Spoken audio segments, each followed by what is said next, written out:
Siguro, Mr. Chairman, alam naman natin na itong committee hearing natin tungkol sa prangkisa ng ABS-CBN ay naiiba sa mga committee hearing na ginaganap natin. This is a well-publicized hearing na lalaman at nakikinig at sumusubaybay hindi lamang ang ating mga kapwa kinatawan, whether members or not members of the franchise committee, pati na ang taong bayan.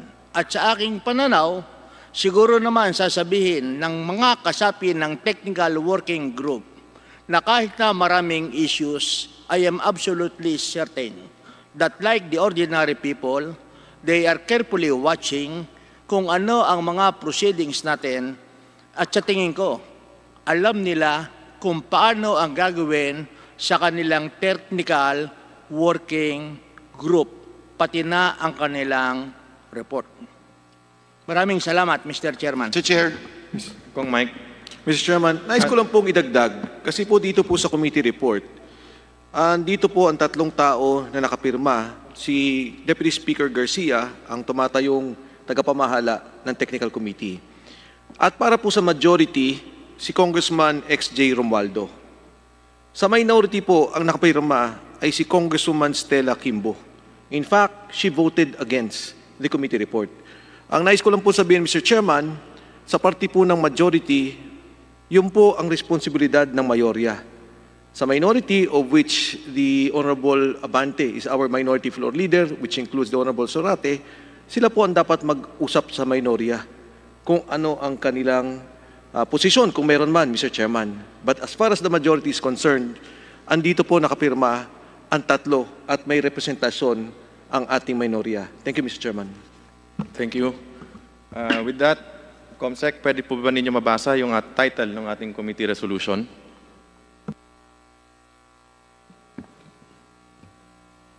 Committee resolution. Resolution denying the franchise application of ABS-CBN Corporation to construct, install, establish, operate, and maintain radio and broadcasting stations in the Philippines. There was a motion. Any seconds? Any I objection? second, Mr. Chair. Any objection? There is an objection. Given that meron pong objection, we have to divide the House para po pagbotohan natin. We have 85... Mr. Chairman, point of clarification, Mr. Chair. Kong Alvarado. Mr. Chairman, maaari po bang malaman namin kung ilang boto ang kinakailangan para po pumasa ang committee resolution? Based po sa 85 na committee members at ex-officio members na present, ang kailangan po para manalo is 43. Majority po. 50% plus 1 po. Aba. Maraming salamat, Mr. Chair. Thank you. So, ngayon po,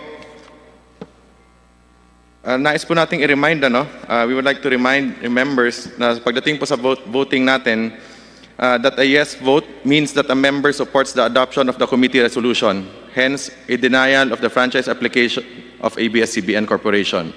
A no vote means that a member opposes the adoption of the committee resolution and hence favors the granting of the franchise application of ABS-CBN Corporation. Mr. Chair. Kong Jonathan.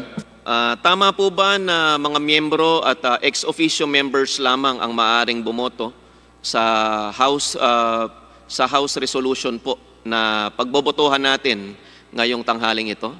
Tama po, that is correct. Mr. Chair, kung tama po yun, ang ibig sabihin po, ang pagbobotohan natin dito ay hindi yung pagbibigay ng, ang pinagbobotohan po dito ay kung umaayon ka ba sa committee resolution o hindi. Ang committee resolution, Mr. Chair, ay nagsasaad na hindi dapat bigyan ng prangkisa ang ABS-CBN. Kung sa gayon, Mr. Chairman, para po sa kaalaman ng ating mga kasamang members at ex-officio members na boboto po ngayong hapong ito, kung po kayo ay mag-yes, ang ibig sabihin po ng yes na boto po ninyo ay sumasang-ayon kayo sa committee resolution na huwag bigyan ng prangkisa ang ABS-CBN. Kung naman po tayo o isa sa atin ay boboto ng no, ang ibig sabihin po ay tumataliwas tayo sa committee resolution, hindi tayo umaayon sa committee resolution at nais po ng membro na bigyan ng prangkisa ang ABS-CBN. Tama po ba yon, Mr. Chairman? Tama, Kong Jonathan, at maraming salamat sa napakalinaw na pag-explain. Maraming salamat, Idol Chairman Chicoy Alvarez. Mr. Chairman, Mr. Chair, Kong Abante. po ibig sabihin, yung pagtanggap ng resolution na yan, hindi yung do you accept the resolution as filed or written, no? Therefore, kasama na rito yung pagboto mo if you are for the franchise or against the franchise. That's correct. So therefore, Mr. Chairman, pag ang boto po ay no, ulitin ko po pag ang boto po ay no, ibig sabihin that you do not want ABS-CBN to continue. Baliktad po. If you vote no, you are in favor of ABS-CBN to continue. So ganito, kung pabor po ako na magpatuloy ang ABS-CBN, no dapat ang boto ko. Tama po. Kung ayaw ko nang magpatuloy pang ABS-CBN, yes dapat ang boto ko. Tama po. Salamat po, salamat po. Thank you, Kong Abante. Ngayon po, punta na po tayo sa votation. All those in favor of the adoption of the committee resolution denying the franchise application of ABS-CBN Corporation, please ask to be counted. Ilinawin ko lang po, marami tayong manners, hybrid tayo ngayon, manners ng votation. Pwede pong text, pwedeng Viber, email, at physically present po. The committee secretary is hereby directed to count the votes and record the same.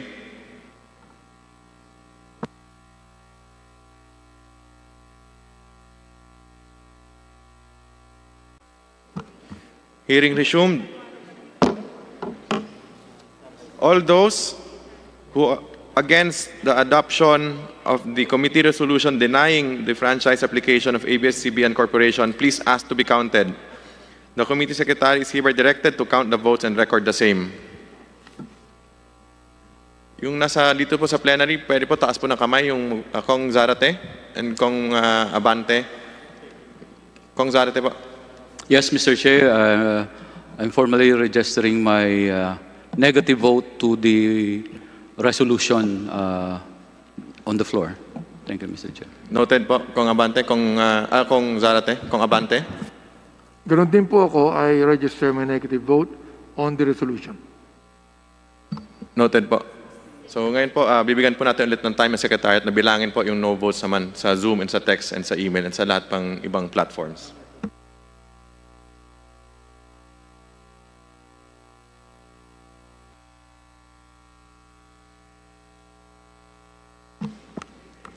Hearing resumed. Andito na po yung report ng ating Secretariat. Linawin ko lang po, 85 members ang present, 44 po pala yung majority na kailangan. So, ang nag-yes, 70. Ang nag-no, 11. Dalawang yung nag-inhibit, isang nag-abstain. Ayun, yun ang total. So, 70 ang yes, 11 ang no. Dalawang nag-inhibit, isang nag-abstain.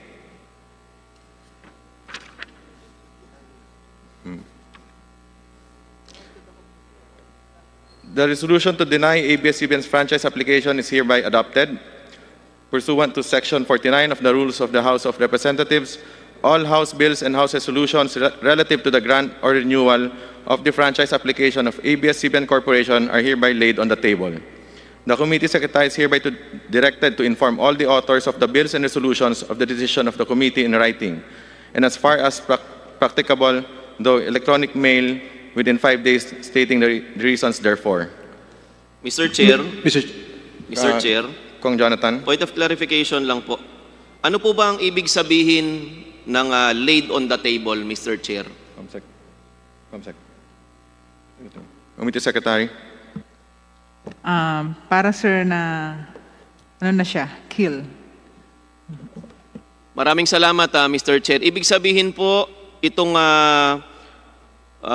usapin patungkol sa pagre-renew ng application ng ABS-CBN ay hindi lang po isinantabi. Ito po ay tinapos na ngayong araw na ito, Mr. Chair. Tama po ba? That is correct. Kong Defensor. Mr. Chair, in parliamentary courtesy, when a bill is being approved, we don't necessarily vote no because we just lay it on the table just to make it stay in the committee. But technically, Mr. Chair, for a franchise application, the effect would be to kill the application of the franchise. But it is still in our rules laid on the table.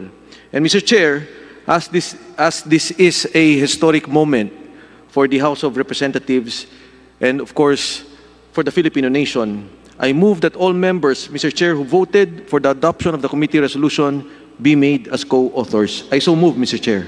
There is a motion to include all members of the committee who voted for the adoption of the committee resolution denying the franchise application of ABS-CBN Corporation. Any second? I second, Mr. Chair. Is there any objection?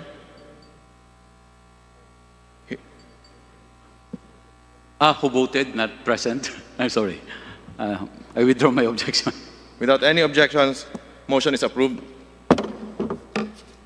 Mr. Chair, Kong I move Jonathan. that the committee adopt the other findings and recommendations contained in the technical working group report, Mr. Chair. There is a motion to adopt the other findings and recommendations contained in the TWG report. Any second? Second, Mr. Chair. Is there any objection? Hearing none, motion is approved.